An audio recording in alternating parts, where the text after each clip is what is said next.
본 방송에서 제공하는 투자 정보는 투자 판단에 대한 조언입니다. 방송에서 제공하는 주식의 가치, 가격 상승 및 하락에 대해서는 방송사에서 보장하지 않습니다.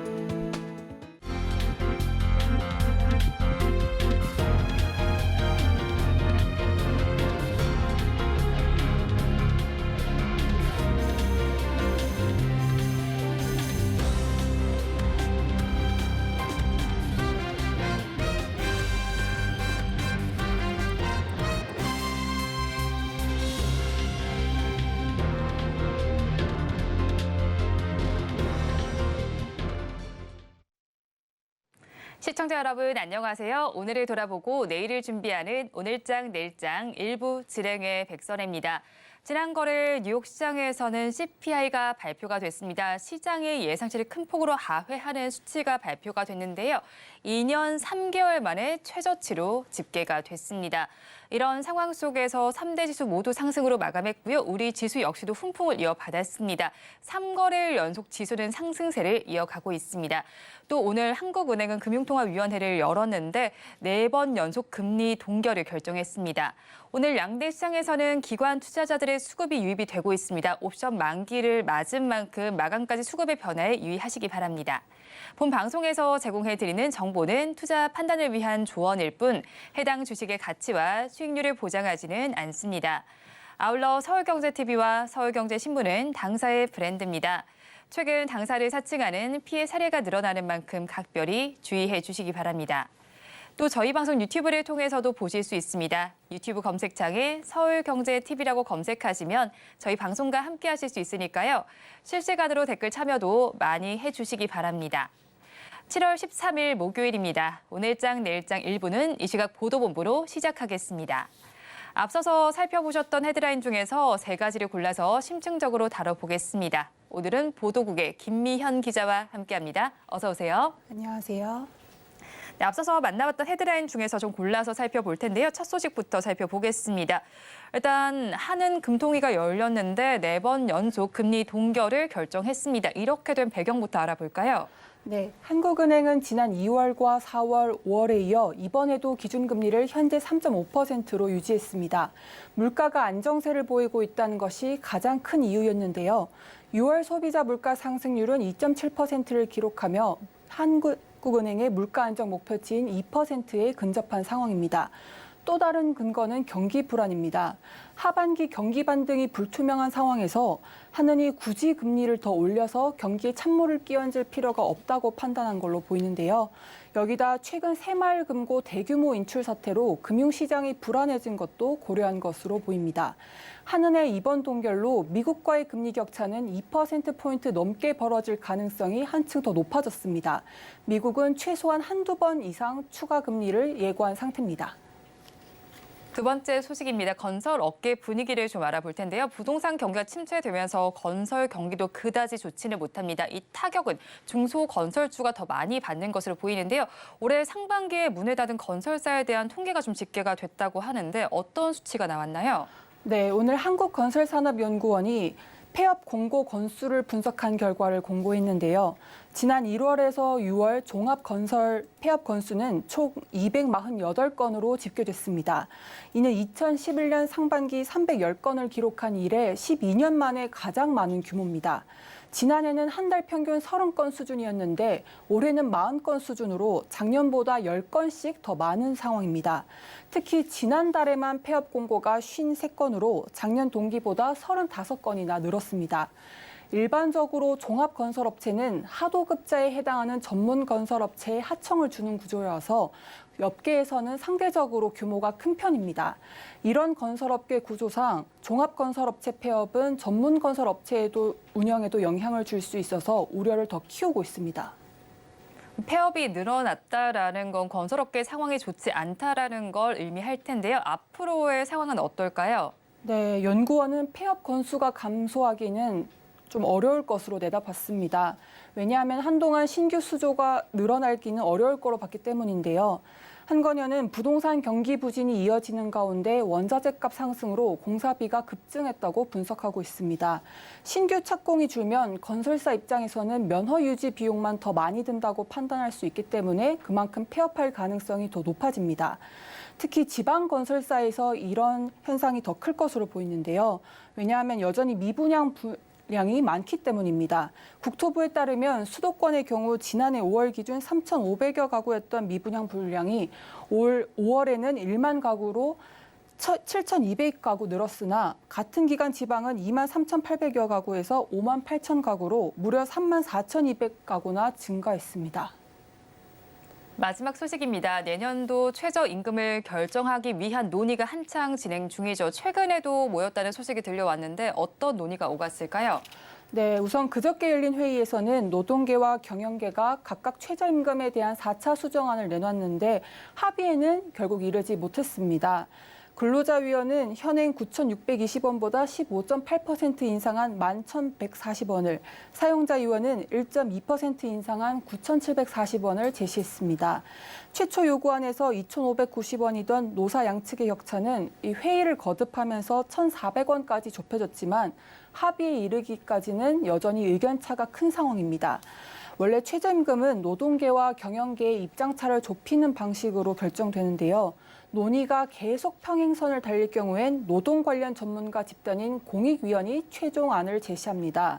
하지만 올해는 노동계의 문제 제기를 의식해서 공익위원 측에서는 최대한 논의 개입을 자제하는 분위기가 강한 것으로 전해지고 있습니다. 이렇게 논의가 아직 확실하게 정해지지 않다 보니까 오늘 오후에도 논의가 예정이 되어 있잖아요. 네, 맞습니다. 오늘 최저임금위원회는 오후 3시 정부 세종청사에서 제13차 전원회의를 열고 논의를 이어갈 예정입니다. 오늘이 사실상 최저임금 결정의 마지노선인 만큼 위원들은 밤 늦게까지 혹은 자정을 넘기면서까지 추가 수정안을 내서 회의를 이어갈 것으로 예상됩니다. 일단 관심은 최저임금이 사상 처음으로 10,000원 선을 돌파할지에 쏠리고 있는데요. 만약 최근 5년간 최저임금과 전년 대비 인상률이 3.85% 이상이 되면 내년 최저임금은 사상 처음으로 10,000원을 돌파하게 됩니다. 이번 회의에서 내년도 최저임금 수준이 결정되면 최저임금위원회는 고용노동부에 최종안을 제출하고 정부는 다음 달 5일까지 내년에 적용될 최종안을 확정하게 됩니다. 네, 오늘 이 시각 보도본부에서는 최저임금 소식부터 그리고 기준금리까지 알아봤습니다. 보도국의 김미현 기자와 함께했습니다. 오늘 말씀 고맙습니다. 이어서 오후장 공시를 전해드리는 시간입니다. 스피드 뉴스앤 공시 김혜연 캐스터가 준비하고 있습니다. 스피드 뉴스앤 공시 김혜연입니다. 오늘 우리 시장 기분 좋은 빨간불이 들어온 모습입니다. 전일 미증시도 3대 지수 모두 상승 마감을 보였는데요. 이 미국의 6월 CPI 지수가 예상보다 빠르게 이 하락세를 보였다라는 평가를 받고 있습니다. 시장의 전망치였던 3.1%를 하회하는 3%를 기록하게 되면서 시장이 한실은 내려놓는 분위기였고요. 또 오늘 우리 한국은행은 기준금리를 연 3.5%로 4차례 연속 동결을 결정했습니다. 다만 이 긴축 기조는 유지한다라는 입장도 덧붙였습니다. 계속해서 오늘장 주요 공시들도 살펴보도록 하겠습니다. 첫 번째로 살펴볼 공시로는 S&T 에너지가 있습니다. S&T 에너지는 열 에너지 교환 장치를 제조하는 기업인데요. 오늘 공시가 하나 나왔었죠. 베크타 에너지에 285억 8,300만 원 규모의 에어쿨러를 공급하는 계약을 체결했다라고 합니다. 이는 매출액 대비해서는 14%에 해당하는 규모이고요. 계약 기간은 2023년 7월 12일부터 오는 2025년 9월 2일까지라고 합니다. 계속해서 태고사이언스도 살펴보도록 하겠습니다. 태고사이언스는 연간 약 4천억 원 규모의 국내 안면 미용 시장과 13조 원 규모의 글로벌 시장을 타깃으로 세계 최초로 안면 주름 개선, 동종 유래 세포 치료제 개발에 도전한다라고 합니다. 코 입술 주름 개선용 치료제인 TPX-121의 임상 일상 계획을 식품의약품안전처에 신청을 했다라고 오늘 공시를 통해서 내용을 밝혔습니다. 네, 계속해서 나노엔텍도 살펴보도록 하겠습니다. 나노엔텍이 오늘 주가 급등을 보였었죠. 이 A 플러스 라이프가 SK 스퀘어가 보유하고 있는 나노엔텍의 지분 760만 649주와 경영권을 인수하는 주식 매매 계약을 체결했다라고 오늘 공시했습니다. 매각 대금은 약 515억 원이고요. 거래 종결 예정일은 오는 9월 12일이라고 합니다. 마지막으로 아세아제지도 살펴보도록 하겠습니다. 올해부터 2026년까지 4년 동안 개별 기준 당기순이익의 25%를 주주환원의 재원으로 활용하겠다라고 공시를 통해서 내용을 밝혔습니다. 또한 내년까지 연간 200억 원씩 총 400억 원 규모의 자사주를 추가 취득하기로 결정을 했고요. 또 내년부터 26년까지는 2년간 취득한 자사주를 전량 소각할 계획이라고 덧붙였습니다. 이렇게 오늘장 주요 공시들 살펴봤고요. 지금까지 스피드 뉴스앤공시 김혜연이었습니다.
시시각각 변하는 시장의 이슈와 주가의 변동성에 투자 전략을 업데이트해보는 시간입니다. 오늘은 헤르메스 스탁 김시은 팀장과 함께합니다. 어서 오세요. 네, 안녕하세요. 팀장님과 이야기 나눠볼 이슈 화면을 통해서 살펴보겠습니다. 오늘의 한 뉴스입니다. 서울경제신문에서 발췌한 내용입니다. LG전자가 2030년까지 매출 100조 원 달성이라는 목표를 내놨습니다. 어제 조주환 LG전자 사장은 기자 간담회를 통해 중장기 사업 전략을 제시했습니다.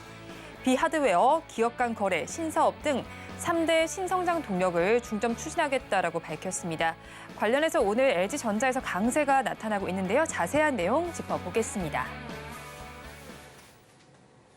LG전자에서 내세운 한 목표를 일단 먼저 보도록 하겠습니다. 화면을 통해서 한번 살펴보도록 하겠습니다. 지금 화면을 통해서 살펴보면요. 지금 2030년까지 매출 규모를 100조 원을 달성한다라고 밝혔습니다. 스마트 라이프 솔루션 기업으로 도약하겠다라는 비전을 제시했는데 그렇다면 관련해서 LG전자 최근 주가 동향은 어땠는지 또 오늘은 지금 살펴보니까 윗골이 따면서 양봉 형성 중이더라고요. 오늘 주가 양상은 어떻게 보시나요, 팀장님? 지금 LG전자 같은 경우로 보게 됐을 때 아무래도 전장 쪽에 대한 기대감 때문에 12만 원대에서 15만 5천 원, 12만 5천 원까지 올라갔다가 실적 발표 전후로 했을 때 아무래도 2분기 실적 피크아웃에 대한 우려 그리고 기대치를 좀 하회했다는 우려 때문에 주가의 조정이 나왔지만 60선 닿으면서 어제 그 100조 매출을 달성한다는 목표 나오게 되면서 다시 한번 반등세가 나오긴 했습니다. 하지만 오늘 주가의 흐름을 보게 됐을 때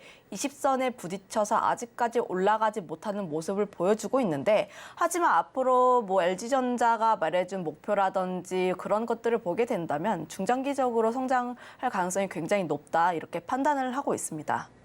네, 중장기적 성장의 가능성이 굉장히 높다라고 판단하셨는데 지금 3대 축에 살펴봤을 때 50조 원 이상을 투자한다라고 밝혔습니다. 그리고 이런 사업 전략과 관련해서 주가가 60만 원까지 갈 수 있다라는 비전도 좀 나오고 있더라고요. 살펴보면 지금 12만 원대 정도인데 5배 이상의 주가가 갈 수 있다라고 하는 이야기입니다. 그렇다면 LG전자 이번 도전이 앞으로 주가를 많이 끌어올릴 수 있다라고 보실까요?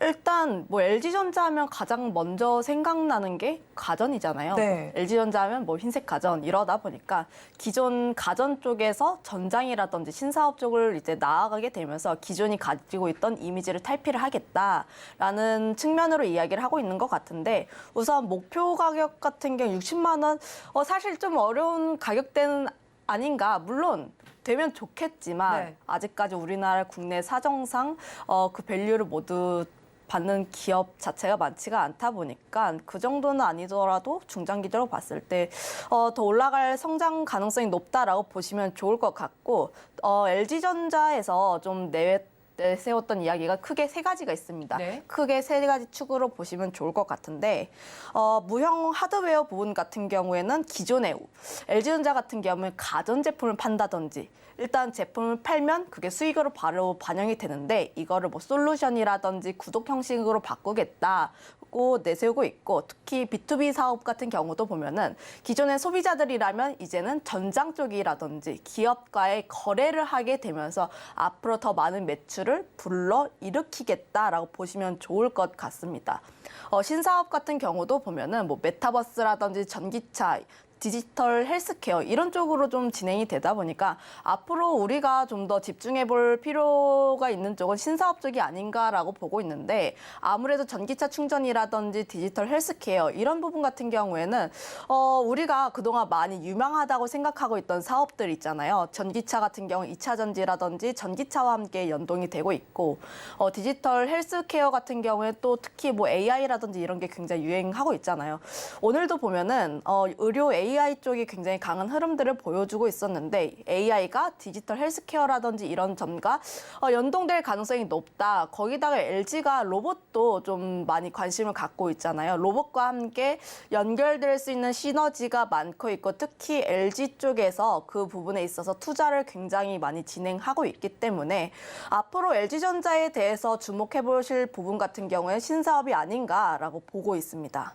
그렇죠. 이렇게 3대 성장 동력을 제시를 했습니다. 비하드웨어와 기업 간 거래 신사업 이렇게 세 가지를 제시를 했고 그런데 이렇게 앞으로의 방향성은 좋겠지만 60만 원까지 가기에는 시장의 상황을 봤을 때 좀 무리가 있다고 말씀해 주셨는데 그렇다면 이런 미래 성장 동력 속에서 수혜를 볼 만한 종목은 어디가 있을까요?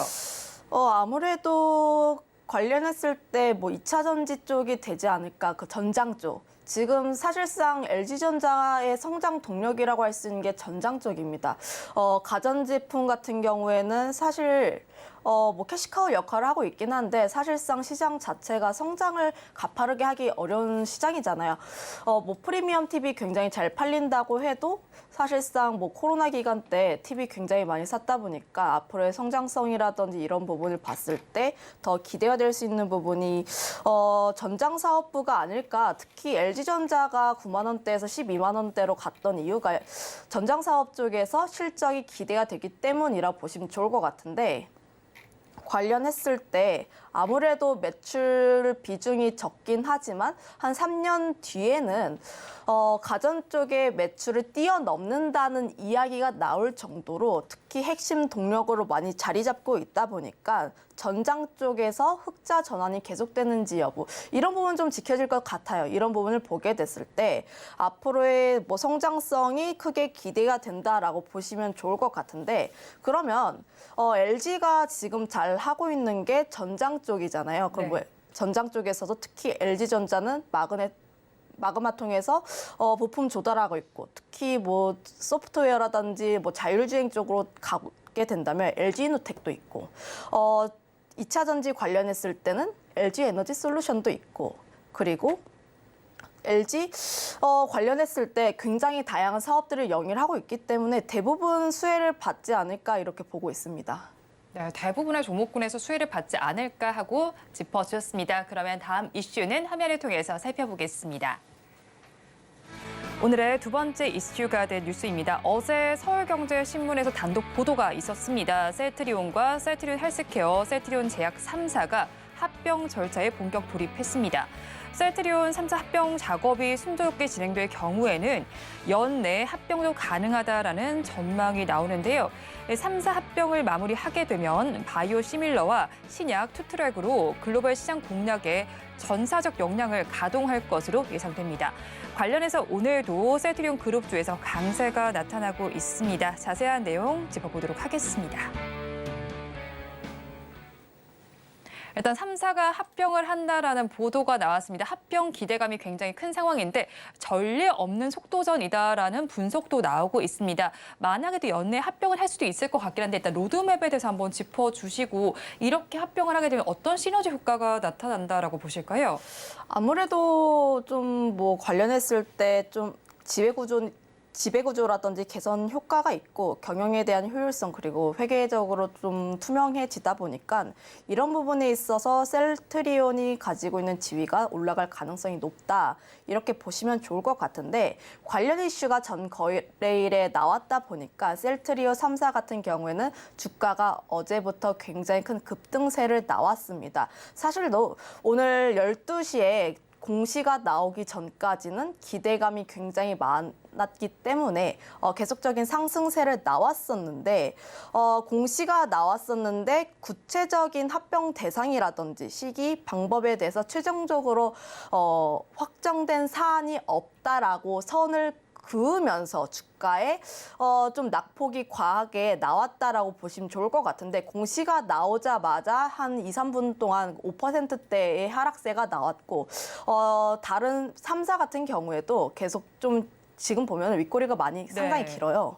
이런 부분을 보게 됐을 때 지금 빠른 속도로 진행이 된다라는 것에서 약간의 기대감은 한풀 꺾이긴 했지만 앞으로 1개월 이내에 다시 한번 재공시를 하겠다라는 내용을 보게 돼서는 앞으로 지금 기대감, 합병에 대한 기대감 지금 여전히 유효하게 남아있다 이렇게 보고 있습니다. 네, 합병에 대해서 지금 구체적인 내용이 나오지 않았다는 것이 약간 불안감을 작용하는 것 같은데 합병은 할 것으로 보이긴 합니다. 그런데 뭐 셀트리온 합병 이슈도 있긴 하지만 바이오 시밀러 시장도 잘 하고 있다라고 봐야겠죠. 미국 시장에서 살펴봤을 때 유플라이마도 있고 램시마 SC도 있습니다. 성과가 기대가 되고 있는데 여기에도 내년까지 미국에서 출시될 제품을 포함한다면 8개 정도가 되더라고요. 그렇다면 미국 시장에서의 성과는 어느 정도 나올 것이다라고 보시는지 궁금하네요. 지금 뭐 셀트리온을 비롯해가지고 뭐 실적을 내는 기업이 그렇게 많지는 않아요. 그 바이오 섹터 중에서.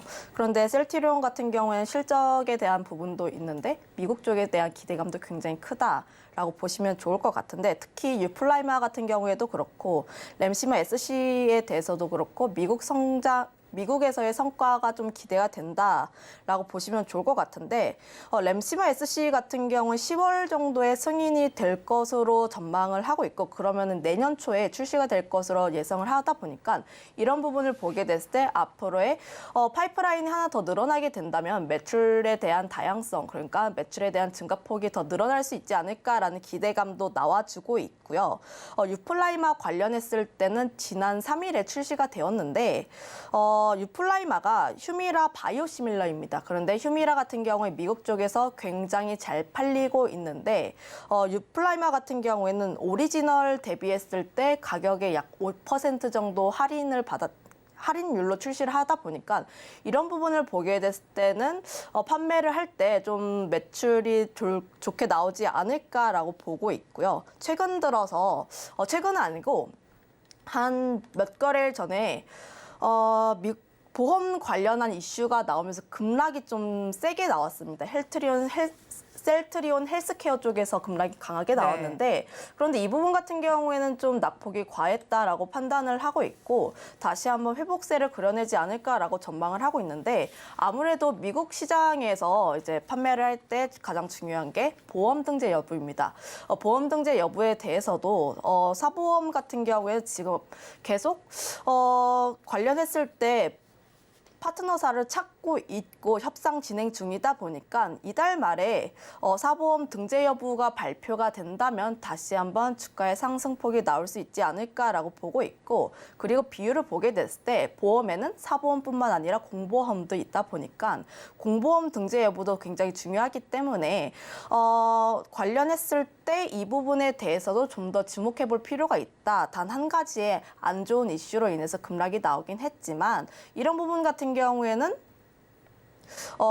이런 부분 같은 경우에는 다시 한번 더 좋아질 수 있는 여직이 많다 보니까 좀 더 주목해 볼 필요가 있다, 이렇게 보고 있습니다. 네, 바이오 시밀러와 관련해서도 계속해서 지켜보시면 좋겠고 앞으로의 성과가 기대된다라고 말씀해 주셨습니다. 그런데 또 미국 시장에서는 보험 여부가 중요하니까 이 점을 꼭 체크해 보시면 좋겠고요. 그런데 뭐 바이오 시밀러 시장이 미국에만 있는 건 아니잖아요. 유럽 쪽 시장도 계속해서 공략을 하고 있는 걸로 알고 있습니다. 유럽 쪽 시장 상황은 어떨까요? 네, 유럽에서도 굉장히 잘 팔리고 있어요. 그래가지고 셀트리온 같은 경우에도 실적 굉장히 잘 나오고 있다 보니까 사실상 중장기적으로 봤을 때 뭐 셀트리온 같은 경우에는 실적 베이스로 좀 주가의 상승이 나와줘야 하지만 지금 바이오 섹터 같은 경우는 상황이 그렇게 좋지는 않잖아요. 아무래도 임상이라든지 뭐 좀 그런 부분이 있다 보니까 투심은 꺾이고 있긴 하지만 유럽이라든지 미국 쪽에서의 성장 기대감을 보게 됐을 때 앞으로 이 부분 같은 경우 이슈가 굉장히 많다 보니까 특히 합병에 대한 기대감, 그리고 합병을 하게 된다면 아무래도 좀 주가의 상승 탄력도가 나올 수 있다 보니까 이런 부분에서 좀 더 관심 있게 봐야지 않을까라고 보고 있습니다. 그렇죠. 계속해서 한번 살펴보시면 좋겠습니다. 그런데 바이오 시밀러만 하는 게 아니라 신약 개발에도 좀 공격적인 투자를 단행을 하고 있잖아요. 이 부분에 대해서는 어떻게 보실까요? 신약 같은 경우에는 사실 우리가 알 수 있는 부분은 많지는 않아요. 네. 아무래도 뭐 임상 1상, 2상 도 있고 관련했을 때 활발하게 진행되는 부분이 있기 때문에 이런 신약 같은 경우에는 우리가 뉴스를 계속 체크를 해봐야 한다, 이렇게 판단할 수밖에 없습니다. 네, 그렇다면 저희 셀트리온 그룹을 합병하게 된다라면 투자 전략 어떻게 수립해야 될지 좀 궁금하거든요. 사실 어제도 주가를 살펴보면 셀트리온 제기 가장 큰 상승세를 보였고 오늘 역시도 그런데 좀 차별화해서 저희가 전략을 수립해야 할까요? 뭐 관련했을 때 뭐 사실 저는 셀트리온 같은 경우는 합병에 대한 이슈가 있기 때문에 저는 신규 보유로도 굉장히 긍정적인 입장을 가지고 있고, 다만 지금 당장 적극적으로 들어가기보다는 분할 매수로 접근을 하시는 게 더 나을 것 같다라고 판단을 하고 있습니다. 기보유자분들 같은 경우에는 좀 어느 타이밍에서 잡았느냐에 따라서 좀 주가의 위치가 다를 것 같은데, 물론 코로나 기간 때 잡으셨던 분들 같은 경우에는 굉장히 평단가가 높을 예정이에요. 네. 그러면은 사실상 지금 추가적으로 올라갈 수 있는 여지가 있기 때문에 중장기적인 관점으로, 특히 중장기적인 관점이라고 했을 때 몇 개월이 아니라 좀 몇 년 단위로 좀 생각을 해보시면 좋을 것 같고, 천천히 분할 매수를 해보시는 게 더 낫지 않을까, 이런 생각을 하고 있고, 특히 최근 들어서 뭐 서 회장이 다시 돌아오게 되면서 주가의 급등세가 나왔을 때 그러니까 평단가는 좀 비슷할 것 같아요. 평단가는 최근 1년 이내에 좀 박스권에서 움직이고 있다 보니까 평단가는 비슷할 것 같은데, 이분들 같은 경우에는 물량을 조금 더 모으고 싶으시다 하시는 분들 같은 경우에는 모아가셔도 좋긴 한데 좀 전략을 다르게 할 필요가 있는 게, 좀 계좌를 나누셨으면 좋겠어요. 네. 계좌를 나눠서 우선적으로 지금 이전에 담았던 물량대로 두고, 그리고 나눠가지고 지금 사실 물량 같은 경우에는 또 다른 쪽에다 담으셔가지고 각각 다르게 해서 그 좀 물량이 안 섞이게 해가지고 대응을 할 때 주가의 급등량이 나왔을 때 좀 올라왔을 때 내가 팔고 싶을 거 아니에요. 그럼 먼저 아랫단에 있던 것부터 팔던가 혹은 윗단에 있던 것부터 팔거나 이런 식으로 좀 대응을 할 수 있게 하는 게 더 낫지 않을까, 이렇게 판단을 하고 있습니다. 네, 셀트리온 그룹주에 대한 투자 전략까지 짚어주셨습니다. 지금까지 헤르메스 스탁의 김시은 팀장과 함께했습니다. 탑픽 종목은 이어지는 화면을 통해서 살펴보시기 바랍니다. 오늘 말씀 고맙습니다.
마켓 리더의 시선으로 글로벌 경제와 산업 트렌드를 체크하고 이걸 수익으로 연결해 보는 시간, 고수의 선택 시간입니다.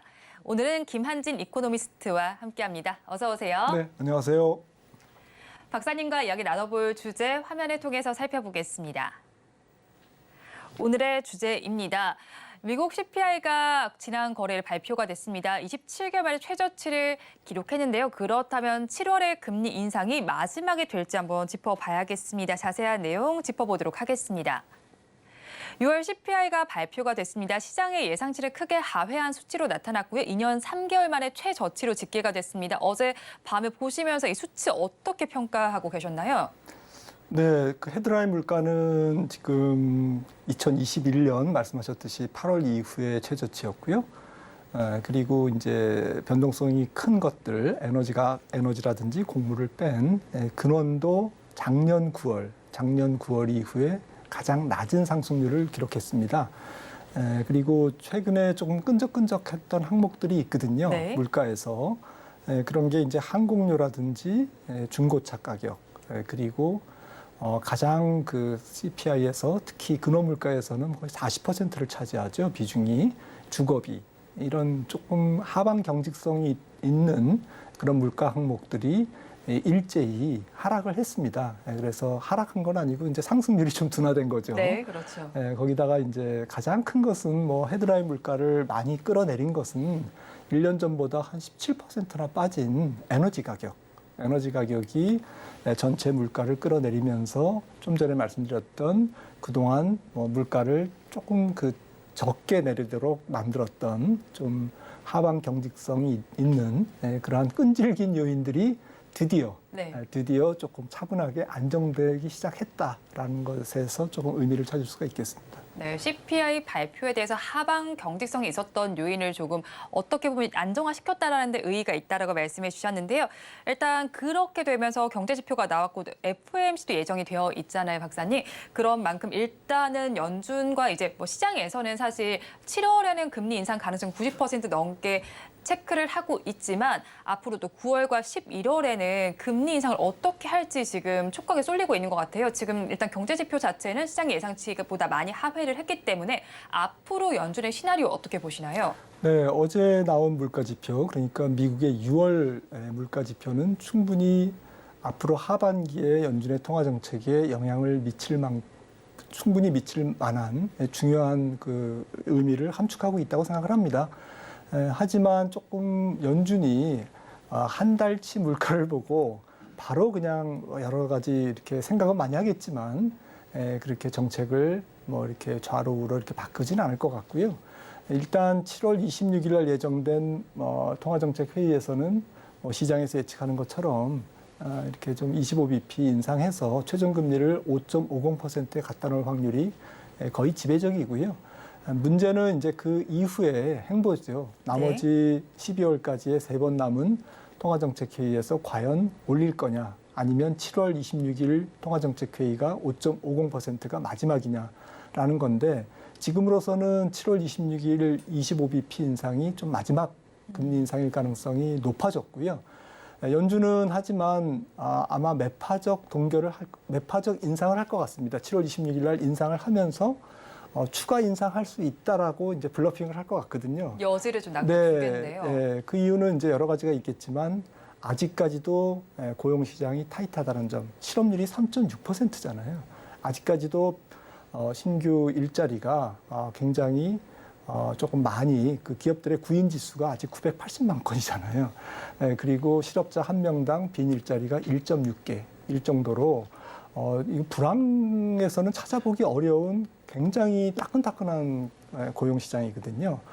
거기다가 기저효과가 있습니다. 하반기에 무슨 말씀이냐 하면 지난 밤에 물가가 전월비 0.2%가 올랐지 않습니까? 네. 근원이든 헤드라인이든.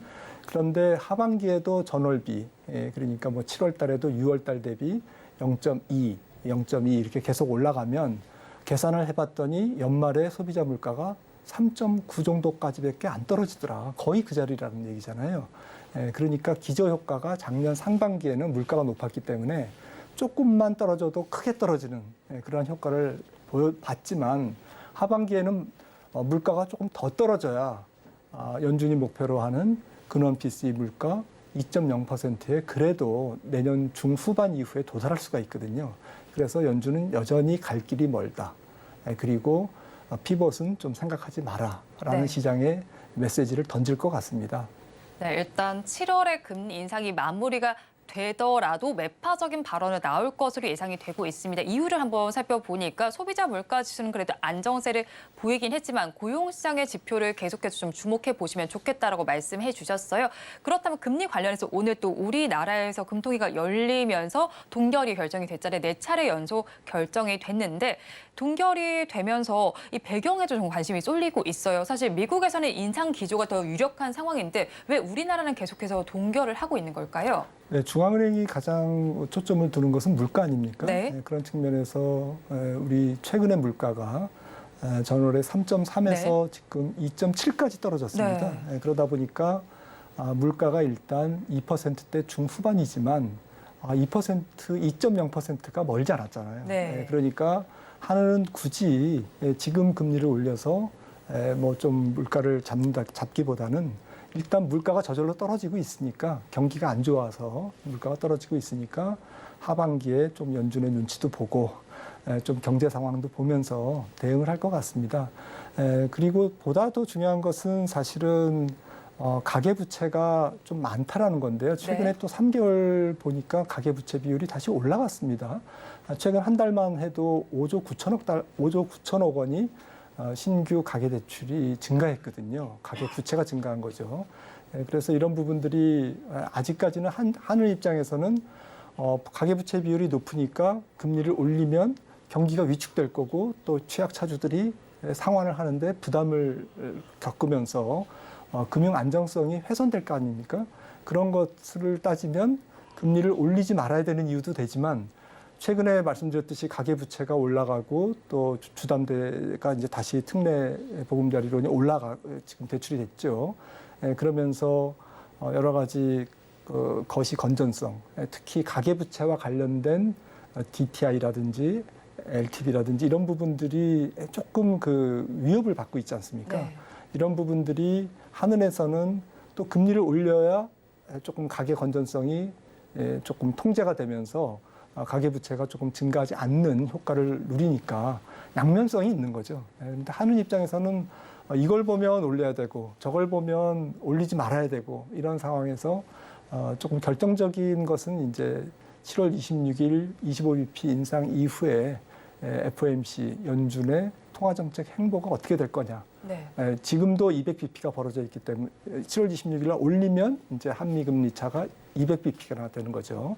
2%포인트가 되기 때문에 그 이후에 만약에 더 벌어질 경우에는 만약에 9월에도 연준이 인상을 한다. 이러면 한은도 좀 부담되겠죠. 네. 그래서 한은 입장에서는 아무튼 7월 26일까지는 조금 지켜볼 것 같습니다. 일단 방금 전에 박사님께서 말씀해 주신 대로 사실 우리나라와 미국의 금리 차는 계속해서 벌어지고 네. 있습니다.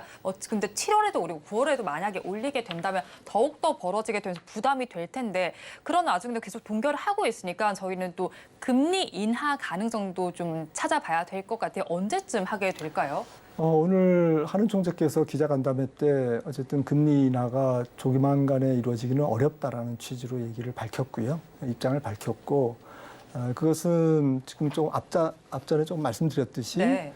조금 가계 건전성 지표에 빨간불이 켜지고 있기 때문에 이런 부분들이 이제 정부가 미시적으로 접근하는 부분도 있겠지만 네. 한은이 금리를 내리면서 가뜩이나 가계부채가 증가하는 것에 조금 좀 불에 기름을 붓는 격이 될 수 있기 때문에 한은 입장에서는 금리 인하를 하고 싶어도 가계부채가 계속 증가하는 그러한 추이에서는 조금 입장이 곤란하기 때문에 네. 적어도 내년 초까지는 금리 인하를 하기가 어려울 것으로 그런 취지에서 오늘 한은 총재께서 말씀하신 것 같습니다. 네, 내년 초까지는 조금 금리 인하를 하기에는 어려움이 있을 것으로 보입니다. 오늘 하는 총재의 말을 한번 참고를 해보시면 좋겠고요.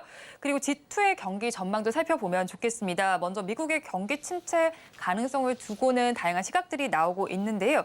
다시금 노 랜딩 가능성이 부각이 되고 있습니다. 이유를 살펴보면 또 여러 가지가 있을 텐데 미국의 소비와 고용은 여전히 성장률을 견인하고 있다라고 합니다. 그럼 미국 경기가 위축을 피할 수 있을 거다라고도 보실까요?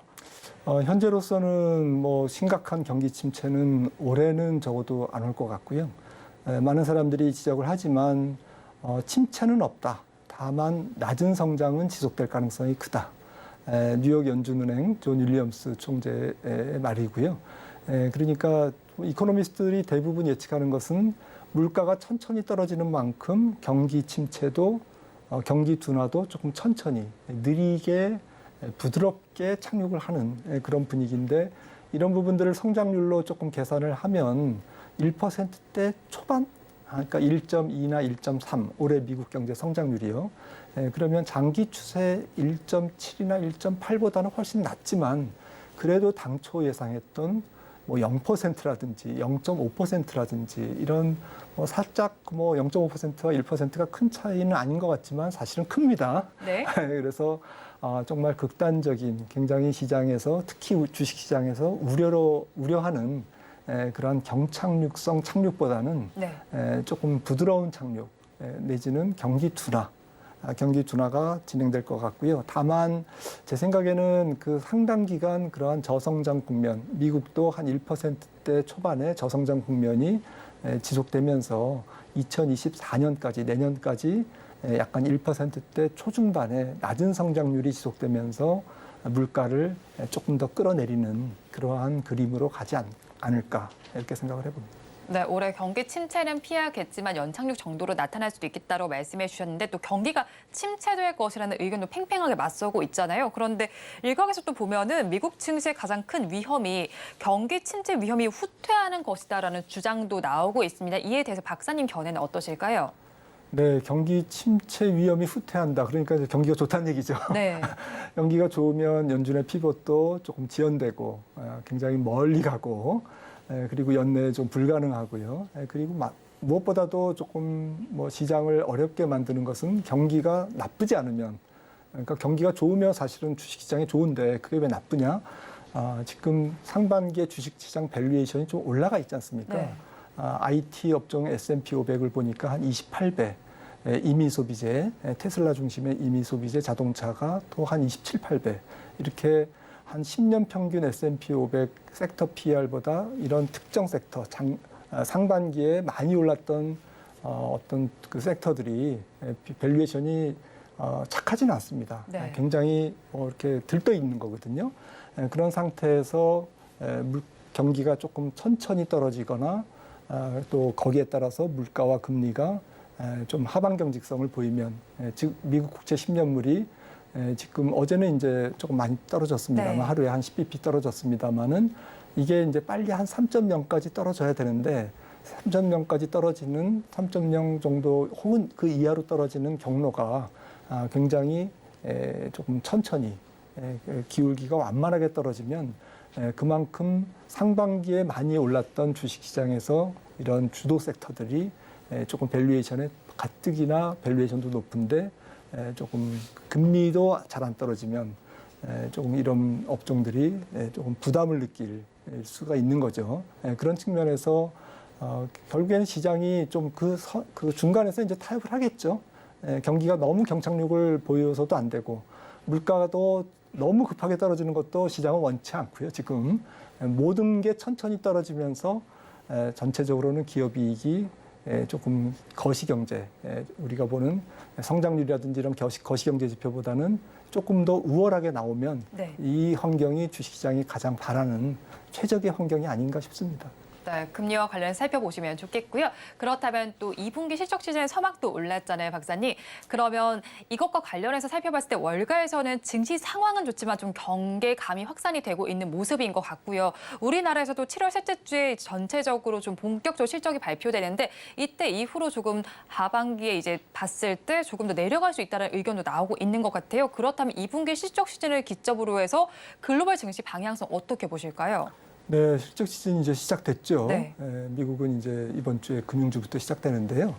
그러니까 전체적으로는 뭐 조금 뭐 생각보다는 잘 버틴 지금 상반기였는데 네. 2분기부터는 어떻게 될지는 모르겠습니다. 근데 지금 팩트셋에 따르면 S&P 500 기업들의 지금 2분기 기업 실적이 거의 한 6.7에서 6.8% 전년 동분기보다 조금 내려가는 걸로 줄어드는 걸로 지금 예측을 하고 있거든요. 이 정도만 되면 괜찮은데 혹시 더 줄어든다 이러면 상반기에 좀 밸류에이션 부담이 높아진 업종들이 조금 상승분을 반납하는 그러한 기간 조정이든 살짝 폭의 조정이 있을 것 같고요. 가격 폭 조정이 있을 수도 있는 건데 사실은 2분기까지는 괜찮을 것 같습니다. 문제는 이제 3분기부터죠. 네. 3분기가 이제 본격적으로 경기가 둔화되고 기업들 입장에서는 원가 요인들은 좀 뒤늦게 떨어지지 않습니까? 네. 원가 요인은 뒤늦게 떨어지는데 수요는 당장 3분기부터 상반기보다는 이제 하반기에 수요가 조금 더 주니까요. 줄 것으로 예상되기 때문에 이런 부분들에서 매출액이 예상치를 빗나가는. 그러니까 2분기까지는 괜찮다. 위험이 크게 없다. 공은 이제 또 3분기로 갈 것 같습니다. 지금 경계감이 나오고 있지만 2분기는 네, 네. 괜찮겠지만 오히려 3분기를 더 조심해야 된다라는 네, 네, 네. 말씀을 전해주셨네요. 네. 그런데 글로벌 증시의 시험대가 좀 되겠죠. 이번 실적 시즌이. 그러면서 긴축 우려가 재부각되면서 지금 뭐 코스피 지수 잘 가고 있지만 좀 주춤했었잖아요. 그렇다면 이런 상황에서 실적 시즌에 어닝 서프라이즈를 기대해 볼 만한 업종은 어떤 게 있을까요? 네, 우리나라에서는 어쨌든 지금 다 알려져 있듯이 뭐 자동차, 네. 그다음에 조선, 기계 이런 쪽의 업종이 좀 선방하고 있고요. 화공, 뭐 2차 전지가 있기 때문에 그리고 반도체가 조금 가장 뭐 지금 알려져 있습니다. 다 알려져 있지만 반도체가 조금 실적을 전체 코스피 기업 실적을 조금 깎아먹는 네. 그런 역할을 할 것 같고요. 나머지는 뭐 지금 뭐 크게 좀 전체적인 기업 이익 전체 코스피 이익을 좌지우지하지는 않을 것 같습니다. 그런 쪽에서 전개가 될 것 같고 미국도 조금 AI 관련 또 IT 소프트웨어 그리고 수출 비중이 높은 미국의 빅테크들 이런 쪽은 좀 그래도 선방할 것 같고요. 나머지 조금 경쟁력이 없는 미국의 내수주 네. 이런 쪽 또 금융주 이런 쪽은 대출 감소라든지 순이자 마진의 축소 이런 부분들을 반영해서 조금 기대치에 못 미치거나 기대치에 겨우 미트하는 충족하는 이제 그 정도의 수준으로 2분기 실적이 마무리될 것 같습니다. 네, 우리나라 종목들과 또 그리고 미국의 업종들 한번 짚어주셨는데요. 그렇다면 2분기 실적 시즌이 전반적으로 지금 바닥을 확인하는 구간이다라는 이야기도 나오고 있습니다. 지금 3분기 좀 경계해야 된다고 말씀해 주시기도 했는데 이런 여러 가지 의견들이 좀 맞서고 있는 것 같아요. 그렇다면 하반기가 또 좋을 것이다라는 이야기도 나오곤 있거든요. 그렇다면 하반기에 좀 기대해 볼 만한 업종은 없을지 투자 전략 어떻게 짜가면 좋을까요? 네, 앞서 좀 말씀 나눴듯이 그 하반기에는 매크로 변수의 좀 불확실성도 있고 네. 또 상반기보다는 뭐 거시경제 전반적으로 조금 좀 약할 것 같아요. 네. 모든 수요라든지 성장률 지표 이런 것들이 하지만 이제 우리나라는 좀 상반기보다는 이제 수출은 조금 올라오고 조금 이렇게 엇갈리는 상황일 것 같은데 종합적으로 봤을 때 제가 전략을 생각한다면 조금 경기에 너무 이렇게 노출도가 높은 네. 민감한 업종보다는 잘 모르니까요. 경기를 잘 모르니까 경기에 조금 삐껴 있는 그러니까 개별 성장 테마가 있는 종목들이 낫지 않을까 이런 생각을 해보고 있고요. 상반기에 너무 많이 올랐던 성장주보다는 조금 덜 오른 성장주, 뭐 같은 성장주 중에서 상반기에 많이 올랐다 하더라도 같은 섹터에서 PER이 조금 싼 그러한 성장주가 좀 유리하지 않을까. 왜냐하면 상반기보다는 하반기가 조금 키 맞추기 장세가 되지 않을까 싶거든요. 성장 테마 전체가 완전히 뒤집어지고 사라지는 것은 아니지만 성장주 테마는 계속 가지만 조금 그 중에서 키 맞추기가 진행된다면 방산이라든지 신재생, 그린, 종합상사 그리고 여러 가지 서플라이 체인에서 조금 유리한 소재 부품 장비, 뭐 HBM, 광역대 메모리라든지 또 관련된 소프트웨어라든지 K 컨텐츠까지 이런 것들이 조금 개별이잖아요. 네. 사실은 한 업종으로 이렇게 묶을 수가 없는 그러한 종목군들이기 때문에 좀 게릴라전이라고 그럴까요? 그래서 하반기에도 좀 성장 섹터로 주목을 하되 조금 밸류에이션을 따져가면서 조금 개별 종목 중심으로 접근하시면 그래도 해볼 만한 장세가 아닐까 생각합니다. 네, 성장주를 보시되 밸류에이션 따져보면서 개별 종목 위주로 바라보시면 좋겠다라고 조언을 해주셨습니다. 지금까지 김한진 이코노미스트와 함께했습니다. 오늘 말씀도 고맙습니다.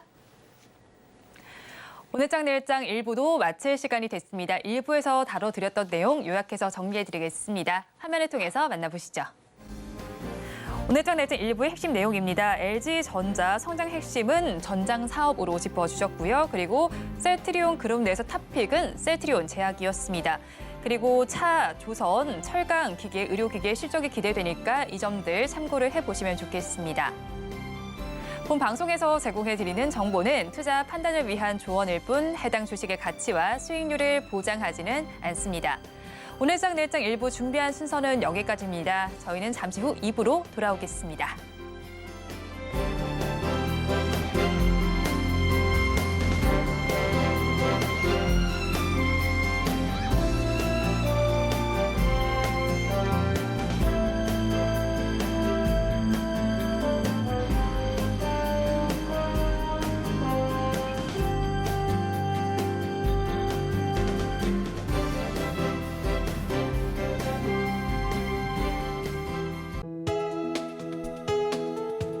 본 방송에서 제공하는 투자 정보는 투자 판단에 대한 조언입니다.